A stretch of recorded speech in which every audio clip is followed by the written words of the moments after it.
పూరాలోకల్ దేశంలో సంచలనం సృష్టించిన మేఘాలయ హనీమూన్ హత్య కేసు ముగిసింది అనుకున్న తరుణంలో మరో ఆసక్తికర విషయం వెలుగు చూసింది. పథకం ప్రకారం భర్త రాజా రఘువంశిని చంపించిన భార్య సోనంను ఒక పదునైన ఆయుధం పోలీసులకు పట్టించింది. మేఘాలయలోని ఓ లోయలో ఈ నెల 2న రఘువంశి మృతదేహం లభ్యమైన సంగతి తెలిసిందే. అతడి తలపై పదునైన ఆయుధంతో 2 సార్లు కొట్టినట్టు పోస్టుమార్టంలో బయటపడింది. ఇలాంటి ఆయుధాన్ని సాధారణంగా మేఘాలయలో ఉపయోగించరు. దాంతో బయట వ్యక్తుల ప్రమేయం ఉందని అనుమానంతో ఆ దిశగా పోలీసులు దర్యాప్తు కొనసాగించారు.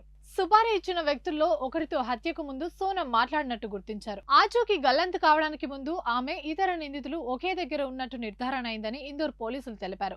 ఈ కేసులో ప్రధాన నిందితుడిగా భావిస్తున్న సోనం ప్రియుడు రాజ్ కుష్వాహా మే 18న రఘువంశీ హత్యకు ప్రణాళిక రచించి విశాల్ చౌహాన్, ఆనంద్ కుమార్, ఆకాష్ రాజ్పుత్లకు సుపారీ ఇచ్చినట్టు పోలీసులు గుర్తించారు. అంతేకాదు, రఘువంశీ అంత్యక్రియల్లో రాజ్ కుష్వాహా కూడా పాల్గొన్నట్లు వీడియోని మృతుడు సోదరుడు బయటపెట్టాడు.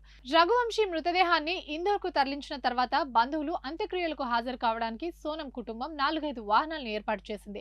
వాటిలో ఒక వాహనాన్ని రాజ్ కుష్వాహా నడిపాడు. ఈ హత్యలో తన ప్రమేయం ఉందనే విషయం బయటపడకుండా ఉండేందుకు రఘువంశీ కుటుంబానికి విధేయుడులా కుష్వాహా నటించినట్టు తెలుస్తుంది. రఘువంశీని హత్య చేసేందుకు కిరాయి హంతకులకు సోనం ముందుగా 4 లక్షలకు డీల్ కుదుర్చుకుందని, తర్వాత ఆ మొత్తాన్ని 20 లక్షలకు పెంచిందని పోలీసుల దర్యాప్తులో బయటపడింది. అంతేకాకుండా తన భర్త మృతదేహాన్ని లోయలో విసిరేందుకు నిందితులకు సహకరించిందని పేర్కొన్నారు పోలీసులు.